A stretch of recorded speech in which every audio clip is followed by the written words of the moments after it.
Thanks for joining us. James, the politics of the protest. The new interim leader, Candice Bergen, was telling the government today, you have to offer an olive branch to these folks. But she and her MPs have supported them. Is their support helpful or hurtful, not only to the Conservative Party brand, but to the protesters themselves? What's your view?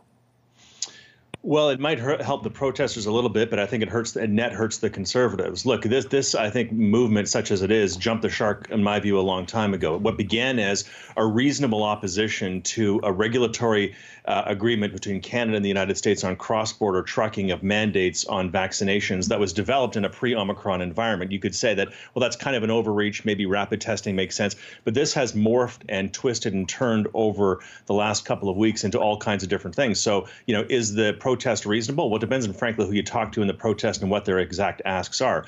At this point in the dynamic, I think it's an ugly burden that is winning no friends for anybody and is alienating people from what was a core message, which was, let's move the country forward out of the Omicron wave towards more openness in a responsible way.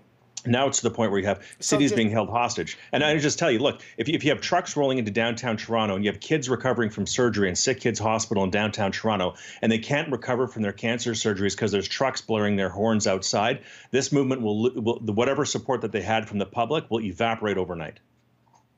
So let me quickly stay with you. So you're saying you're getting a lot of your former colleagues supporting them openly. Do you think that's a danger for them?